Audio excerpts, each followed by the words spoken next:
ہمیں نہیں معلوم قبروں والوں کے ساتھ کیا ہوتا ہے۔ قبروں والوں سے پوچھا کیا حال ہے تمہارے، تو قبروں والوں نے کہا اے علی مت پوچھو ہمارے حال، قبر کے متعلق اتنا خوف زدہ کیوں ہو جاتے ہیں، مرنا تو سب کو ہے۔ حضرت عثمان غنی فرماتے اور قبر کی کوئی آیت تلاوت کرتے تو اتنا روتے تھے کہ ان کا مصلی آنسوؤں سے بھیگ جاتا تھا۔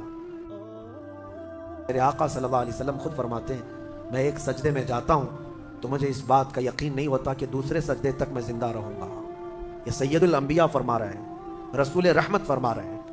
اور جس طرح سے آج ہم اپنی موت کو بھول بیٹھے ہیں، گناہوں کی کثرت ہو جاتی ہے، نفس غالب آ جاتا ہے، عیاشیاں شروع ہو جاتی ہیں۔ موت کا خوف ایسا ہے کہ خود میرے آقا نے فرمایا سب سے بہترین نصیحت کرنے والا تمہاری زندگی میں اگر کوئی ہے تو موت ہے۔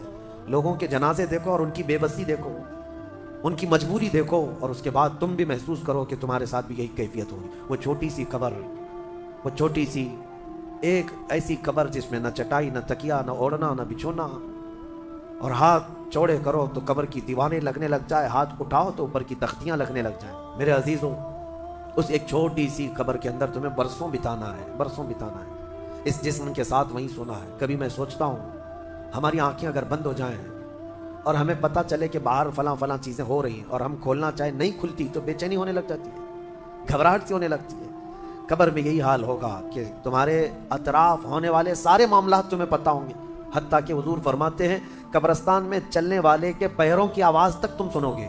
مردہ سنتا ہے، سلام تو دور کی بات ہے، پیروں کے چلنے کی آواز بھی سنتا ہے، اور جب سنتا ہے سارے معاملات لیکن آ نہیں سکتا باہر، کسی کو کچھ کہہ نہیں سکتا، بول نہیں سکتا۔ کیسی بے چینی ہوگی، وہ کیسی گھبراہٹ ہوگی۔ بڑے بڑے اولیاء اکرام حتیٰ کہ سیدنا عثمان ابن عفان رضی اللہ تعالیٰ عنہ، داماد رسول، امیر المومنین، خلیفہ رسول، جب رات کے وقت مصلی پر کھڑے ہوتے اور قبر کی کوئی آیت تلاوت کرتے تو اتنا روتے تھے کہ ان کا مصلی آنسوؤں سے بھیگ جاتا تھا۔ صبح ان کے مصلی کو نچوڑ کر سکھایا جاتا تھا۔ لوگ ان سے پوچھتے آپ قبر کے متعلق اتنا خوف زدہ کیوں ہو جاتے ہیں، مرنا تو سب کو ہے۔ حضرت عثمان غنی فرماتے یہ ہماری پہلی منزل ہے، اگر یہ نکل گئی تو ساری منزلیں آسان ہیں۔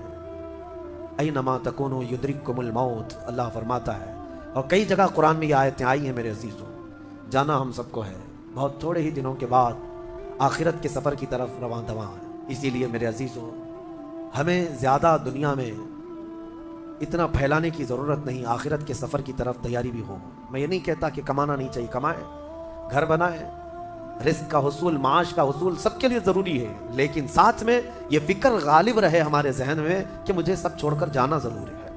جب تک تمہارے ذہن میں یہ بات آتی رہے گی میرا آخرت کا سفر باقی ہے، تو ہوگا یہ کہ تم دنیا تو کماتے رہو گے لیکن اپنے مولا سے غافل کبھی نہیں ہوگے، غافل کبھی نہیں۔ میں بس زندگی کی بات کر رہا ہوں۔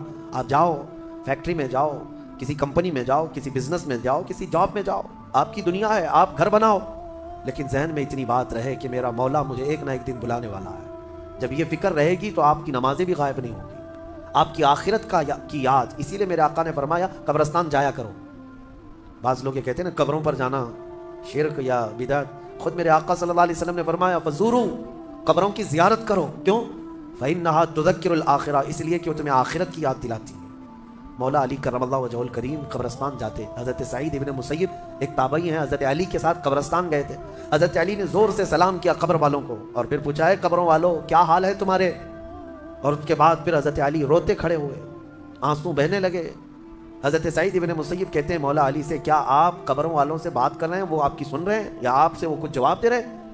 حضرت علی کرم اللہ وجہہ الکریم نے فرمایا ہاں، اگر تم سنتے ان کی باتیں تو رو پڑتے ہیں۔ حضرت سعید پوچھتے ہیں کیا کہہ رہے ہیں قبروں والے؟ سنو میرے عزیزوں، حیدر کرار شیر خدا علی مرتضیٰ فرماتے ہیں قبروں والوں سے میں نے پوچھا کیا حال ہے تمہارے، تو قبروں والوں نے کہا اے علی مت پوچھو ہمارے حال، جن بالوں کو ہم سجایا کرتے تھے ان بالوں پر تو اللہ نے بچھو چھوڑ دیے، ہمارے وہ چہرے جو غازے سے ملوث تھے، حسین تھے، ہمارے چہروں پر اب خون اور پیپ کے علاوہ کچھ نہیں رہ گیا، ہمارا وہ جسم جس کے سنوارنے کے لیے ہم دن بھر گھنٹوں لگاتے تھے آج وہ ہماری قبروں میں کیڑوں کی غذا بنا دی گئی ہے۔ حضرت علی فرماتے ہیں قبروں والوں نے جب ہم سے یہ کہا تو ہم نے ہمیں رونا آ گیا۔ یقیناً میرے عزیزوں وہ منزل آپ کی بھی ہے، میری بھی ہے، ہمیں بھی جانا ہے، آپ کو بھی جانا ہے۔ حضرت سفیان ثوری فرماتے ہیں ایک چھوٹی سی بچی کو آپ نے ایک جنازے کے پیچھے جاتے ہوئے دیکھا روتے ہوئے، وہ لڑکی اپنے باپ کے جنازے میں جا رہی تھی، رو رہی تھی اور یہ کہہ رہی تھی اتنی بڑی مصیبت کا دن ہمارے اوپر کبھی آج تک آیا ہی نہیں تھا، حضرت سفیان ثوری نے کہا بیٹا تم پر نہیں تمہارے باپ پر جو دن آیا وہ کبھی نہیں آیا تھا، موت کا دن۔ اگر موت سے کوئی بچ سکتا تھا تو سب سے پہلا نمبر تو رسول اللہ کا ہونا چاہیے تھا، کیونکہ اللہ کے سب سے محبوب نبی وہی ہیں۔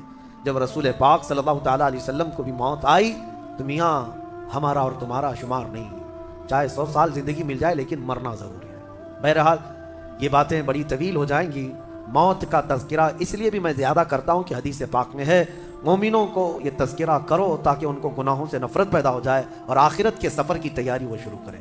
اللہ کریم ہم سب کو دنیاوی خرافات سے محفوظ فرمائے، دنیا کی لذتوں سے اور یہ فانی خرافات میں مبتلا ہو کر آخرت بھولنے سے اللہ ہماری حفاظت فرمائے۔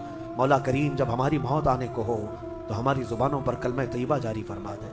رب ذوالجلال موت سے پہلے تیرے حبیب پاک کے چہرے کی زیارت نصیب فرما۔